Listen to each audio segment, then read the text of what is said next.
Assalamualaikum warahmatullahi wabarakatuh. Kaifa halukum? Bagaimana kabar kalian? Mudah-mudahan selalu diberikan kesehatan oleh Allah Subhanahu wa taala.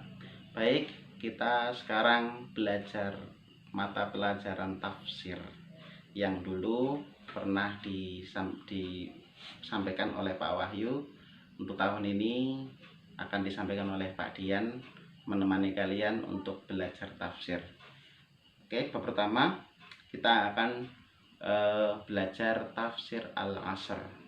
Ya, Al-Asr. Sebelum kita masuk ke tafsir Al-Asr, ya kita harus mengetahui surat Al-Asr. Al-Asr itu surat yang turun di Mekah ataupun sebelum hijrah. Ya, jadi sebelum hijrah ke Madinah, surat ini turun di Mekah kepada Nabi Shallallahu Alaihi Wasallam, terdiri dari 3 ayat. Baik, langsung saja tafsir surat Al-Asr. Ya, kita baca dulu. Bismillahirrahmanirrahim. Wal asri innal insana lafi khusr illal ladzina amanu wa amilus solihati wa tawasau bil haqq wa tawasau bis sabr. Baik, kita artikan per kata. Wal asr, demi masa, inna sesungguhnya, al insana manusia, la sungguh, fi di dalam, al khusr kerugian, illa kecuali, alladzina orang-orang yang, amanu beriman, wa dan, amilus solihat beriman dan beramal soleh, wa amil sholihat dan mereka beramal soleh, wa dan tawasau menasehati, bil haq dengan kebenaran, wa dan tawasau menasehati bis sabr dengan kesabaran. Ya, kita artikan semuanya dari ayat 1 sampai 3. Demi masa, sesungguhnya manusia benar-benar dalam kerugian, kecuali orang-orang yang beriman, beramal soleh, saling menasehati dalam kebenaran, dan saling menasehati dalam kesabaran. Baik, kita akan mengetahui maksud dari surat ini, isi kandungannya seperti apa. Yang pertama, Allah berfirman dengan sumpah. Kalau Allah sudah bersumpah, kita sebagai makhluknya pasti percaya dengan sumpah. Berarti kalau Allah sudah bersumpah, maka isi sumpah itu isinya sangat penting buat umat manusia.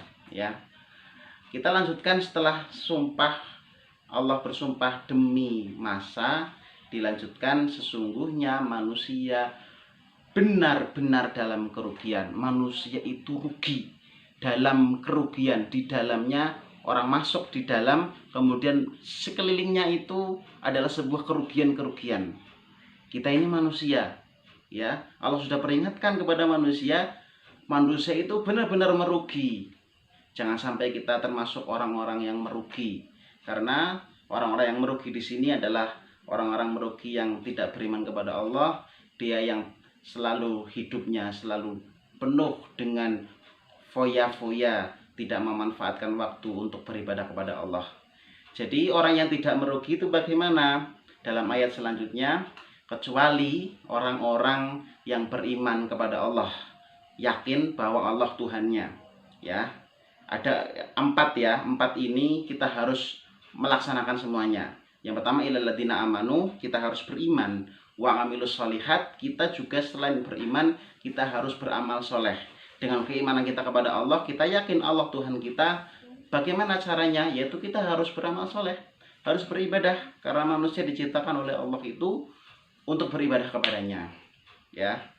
Kemudian selain iman dan amal soleh, ya, ayat ketiga dan keempat adalah kita juga saling menasehati dalam kebenaran. Maksudnya adalah kita saling menasehati. Ada teman kita yang tidak sholat, kita nasihati untuk teman kita agar melaksanakan sholat. Ada teman kita yang mungkin mencuri, ya kita nasihati jangan mencuri. Mencuri itu perbuatan yang haram, perbuatan dosa. Itu menasihati dalam kebenaran.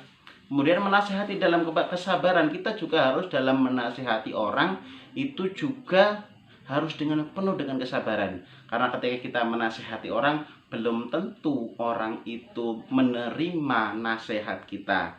Jadi kita harus bersabar dengan caci maki orang ketika kita menasehatinya.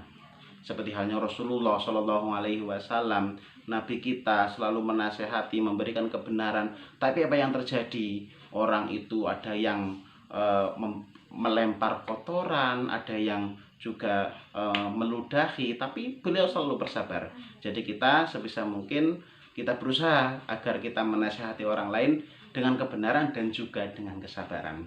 Baik, tafsir dari surat Al-Asr itu saja. Silahkan anak-anak tulis di kolom komentar di YouTube ini absen kalian, nama dan kelas kalian cantumkan. Nanti itu bentuk dari kalian telah hadir di mata pelajaran ini. Dan kalian juga menulis dengan tulisan di sebelah kanan Pak Guru. Setiap tulisan-tulisan ini kalian tulis ya. Itu aja yang dapat Pak Guru sampaikan. Assalamualaikum warahmatullahi wabarakatuh.